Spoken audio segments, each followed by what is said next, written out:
পৌঁছে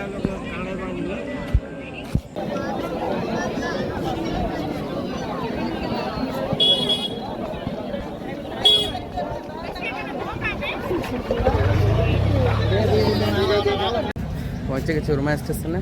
উরমা স্টেশনের এখন শিকারের পরের দিনে যেটা দৃশ্য সেটা কিছুটা এরকম, নানান রকম ভিড় আর মানুষের সঙ্গম দেখতে পেয়েছেন, অনেক ভিড়। আর সবাই জড়ো হয়েছে নিজের নিজের ঘরের উদ্দেশ্যে রওনা দেওয়ার জন্য।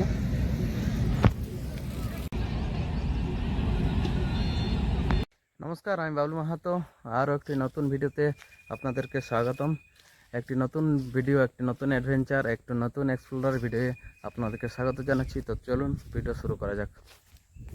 এখন দাঁড়ায় আছি স্টেশন পার হয়ে, উরমা স্টেশন পার হয়ে একটা রাস্তা, এক জায়গাতে এই রাস্তাটা চলে যাচ্ছে ঘাটবেড়া, উসুলডুঙ্গরি, হেদালবেড়া ওইদিকে, যেখানে কাল বুধ পূর্ণিমার শিকারের উদ্দেশ্যে মানুষ অনেকেই এই রাস্তা দিয়ে গিয়েছে।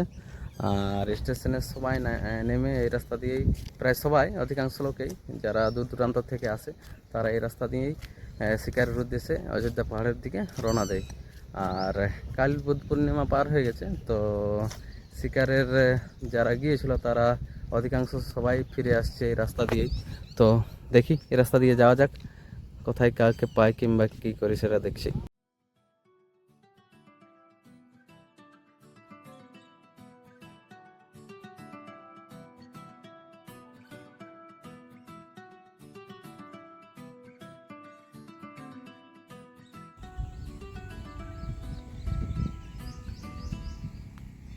একটু দাঁড়িয়ে পড়েছি খেকরিডি বলে একটা গ্রামের পাশে, এখানে বোর্ডটা দেখা যাচ্ছে আগেটাতে।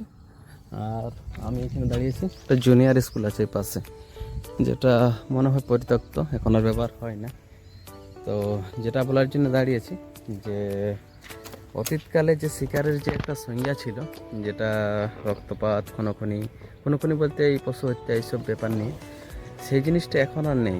এখন জিনিসটার সঙ্গে একটু পাল্টে গেছে বলতে ধরুন বন দপ্তর আর প্রশাসনের সহায়তায় জিনিসটা একটু বিনা রক্তপাতের আর কি শিকার হয়ে দাঁড়িয়েছে। সেটা মানবিকতার দিক থেকে আমি বলবো একদম সুন্দর, কেননা নিজের রীতিনীতিকেও পালন করা যাচ্ছে এবং তার সঙ্গে নিজের সংস্কৃতিকেও বজায় রেখে মানুষের মানবিকতাটাকেও দেখা যাচ্ছে আর কি। তো সেদিক থেকে আমি বলবো খুবই সুন্দর জিনিসটা। আর প্রশাসন আর বন দপ্তর এইভাবেই জিনিসটাকে আরও সুষ্ঠুভাবে চালিয়ে নিয়ে যাক, এটাই আশা রাখবো। আর চলুন আগে যাই, দেখা যাক আর কি। এখান থেকে এই রাস্তাটা চলে যাচ্ছে লুকুইচাটানি, আর পাশের বোর্ডটা এখান থেকে দেখা যাচ্ছে না, একটু দেখা যাচ্ছে হেদালবেড়া, মানে সোজা রাস্তাটা দিয়ে আপনি হেদালবেড়া যেতে পারবেন, আর এদিকটা দিয়ে লুকুইচাটানি। চলুন, এই হচ্ছে সেই হেদালবেড়া, যেটার নাম বারবারই আমি করছিলাম। এইখানে কাজের সূত্রে অনেকবারই আসা হয়েছে আমার, প্রায় 2-4 বার। আর দেখুন এদিকে রাস্তাটা, যে রাস্তাটা দিয়ে আমি এলাম এইমাত্র, ওই রাস্তাটা ওই দিকে দেখা যাচ্ছে মনে হয় দূরে একটু ঢালাই রাস্তা ওইখানে। আর এটা দিয়ে এরপর এই রাস্তাটা দিয়ে সোজা উসুলডুঙ্গরি ওয়াচ টাওয়ার পর্যন্ত যাওয়া যাবে। তো দেখা যাক আমি কতদূর যাচ্ছি কিংবা না যাচ্ছি। এখানে একটা হাতি বাঁধা চাটান নাকি একটা আছে যেন, সেই জিনিসটা দেখার চেষ্টা করছি। যদি ওই জিনিসটা দেখা পাই তাহলে ওই জিনিসটা যাই দেখি। এখনও পর্যন্ত কোনো নেটওয়ার্কের কোনো সমস্যা হয়নি, জিওতে 5G নেটওয়ার্ক ধরছে। আর এইখানে আমি একটা টাওয়ার দেখলাম, হয়তো জিওরই টাওয়ার হবে হয়তো।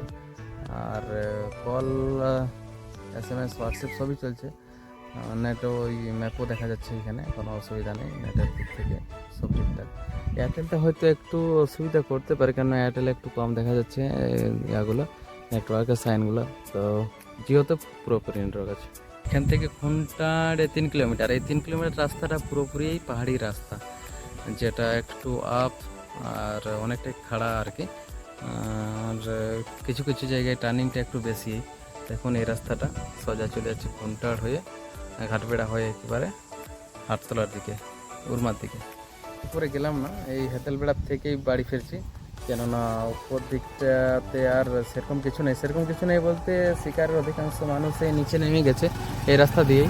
কেননা স্টেশনে আসার সময় আমি দেখলাম স্টেশনে সবাই বাড়ি ফেরার জন্য নিজস্ব নিজে পৌঁছে গেছে আর কি স্টেশনে।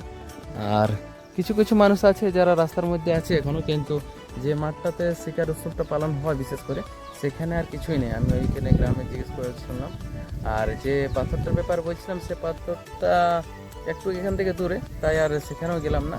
কেননা রোদ বেড়ে যাচ্ছে, আর সেই কারণে আমি আবার নিচের দিকে চলতে শুরু করলাম। কেননা পাহাড়ি রাস্তা দেখছেন, এই তো রোদ এত গরমে এখানে থাকাটা ঠিক হবে না আশা করি। দিয়ে যদি অযোধ্যা পাহাড়ে যাওয়া যায়, তাহলে উরমা থেকে দূরত্ব প্রায় 15 কিলোমিটার।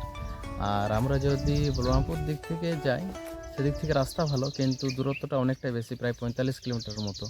তো রাস্তাটা একটু যদি ম্যানেজ করতে পারা যায়, তাহলে এই রাস্তাটা আমি বলবো অনেকটাই সেফ হবে ওই বলরামপুর বাঘমুন্ডি রাস্তার থেকে।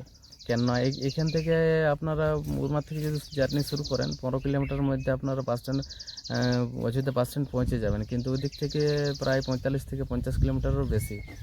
তো দেখে বুঝে করবেন, যেটা সুবিধা হবে নিশ্চয়ই সেই রাস্তাটাই পছন্দ। এখান থেকে একদম খালি চোখে একটু ছোট্ট ছোট্ট দেখা যাচ্ছে ওয়াচ টাওয়ারটা, যেটা ওসলডুংরিতে অবস্থিত।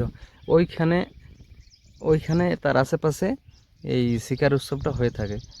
তো ওইখানে তো আজ যাওয়া হলো না, তো অন্য কোনো দিন যদি যাই ওই জায়গাটা নিশ্চয়ই দেখাবো। মানুষ তার রীতিনীতি সংস্কৃতি সবই পালন করছে ঠিকই, তার সঙ্গে কিছু কিছু জিনিস, কিছু কিছু যেগুলা খুবই খারাপ লাগে, সেগুলোও করে যাচ্ছে এই পাহাড়ের বুকে। এগুলা সাধারণত করা উচিত নয়। আমি বলছি ঠিক আছে, যদি আপনারা খেলে নেই, কিন্তু এগুলাকে তো নিয়ে যাওয়া দরকার নিজেদের সঙ্গে, কিন্তু মানুষ তা করছে না। তো এইভাবেই মানুষ দিন দিন পাহাড়ে পর্বতে যেখানে যাক, তার অস্তিত্ব, তার ছাপ ফেলে দিয়ে যাচ্ছে। এগুলা ঠিক নয়, এগুলা পরিবেশের জন্যও ক্ষতিকারক, আর এই পশু পাখি তাদের জন্যও ক্ষতিকারক। কিন্তু মানুষ তো আর বুঝবে না। মানুষকে যখন নিজের নিজের নিজের কাজে না আসে, তখন মানুষ তার কিছু কোনো জিনিসটা বুঝে না। মানুষ যখন তার নিজের কিছু বুঝতে পারবে, নিজের কোনো অসুবিধা পাতি, তখন জিনিসটা ঠিক বুঝতে পারবে। এইটুকু রাস্তা নামতেই ব্রেক একদম গরম, হাত দেওয়া যাচ্ছে না। আর তার জন্য একটু দাঁড়ালাম, বলে ব্রেকগুলো ঠান্ডা হোক, এই রাস্তা দিয়ে নিচে নেমে যাব। আর এই রাস্তা দিয়ে এলাম এই মাত্র।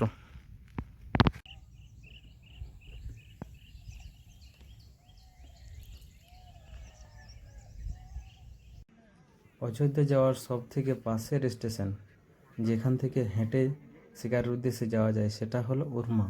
এখান থেকেই অধিকাংশ শিকারীরা, যারা শিকারের জন্য আসে দূর দূরান্ত থেকে, মেদিনীপুর, বাঁকুড়া আর অন্যান্য জায়গা থেকে, তারা সাধারণত এই উরমা স্টেশনেই নামে, এবং এখান থেকে কেউ টোটো কিংবা কেউ হেঁটে শিকারের উদ্দেশ্যে রওনা দেয়। আজ থেকে প্রায় 2 দিন আগে কিছু কিছু মানুষ ট্রেনে, কিছু কিছু মানুষ বাসে এসে এখান থেকে শিকারের উদ্দেশ্যে রওনা দিয়েছিল। তাই এখানে একটা মেলার মতো বসে 2 দিনের জন্য। কেননা দূর দূরান্ত থেকে আসা মানুষের খাবারের যোগান, মানুষের জলের যোগান ও নানা রকমের যেটা সামগ্রীর যোগান দেওয়ার জন্য এখানে একটা মেলার মতো বসে। আর মানুষ 2 দিন যাবত শিকার করার পর ঘুরে আবার ফিরে আসে সেই স্টেশনে, এখান থেকে বাড়ি ফেরার জন্য। তো আজ সেই শেষের দিন, যখন মানুষ বাড়ির উদ্দেশ্যে রওনা দিয়েছে। আমিও গিয়েছিলাম আজ শিকারের পরের দিনে পাহাড়ের উদ্দেশ্যে, কিন্তু পাহাড়ে কাউকে দেখা পাইনি, কেননা টাইমটা প্রায় পেরিয়ে গেছে। সেই সূত্রে সবাই এখন স্টেশনে এসে বসে আছে ট্রেনের অপেক্ষায়। কেউ কারো বাড়ির জন্য, কেউ কারো কাজের উদ্দেশ্যে, সবাই নিজের নিজের কর্মের জন্য ফিরতে ব্যস্ত। আগের শিকার আর এখন শিকারের তুলনাটা অন্যরকম। আগের শিকার ছিল কিছু না কিছু হাতে পাওয়া, কিছু না কিছু সঙ্গে নিয়ে যাওয়া বাড়ির জন্য, কিন্তু এখন জিনিসটা পুরোপুরি আলাদা। কেননা এখন আইন হয়ে গেছে যে বন্য পশুকে হত্যা করা বা মারা আইনত অপরাধ। এটাও ঠিক মানবিকতার দিক থেকে এটাও সঠিক। সেই হিসাবে প্রশাসন ও বন দপ্তর নিরলস কাজ করে জিনিসটাকে আরও সঠিকভাবে পরিচালনা করেছে। যাই হোক, মানুষ তাদের কালচার, তাদের সংস্কৃতিকে বজায় রাখার জন্য বারবার এই বছরের সময় ফিরে আসুক এই অযোধ্যায়, এবং মানুষের মহামিলনের স্বভাব আসুক বারবার, এটাই চাওয়া।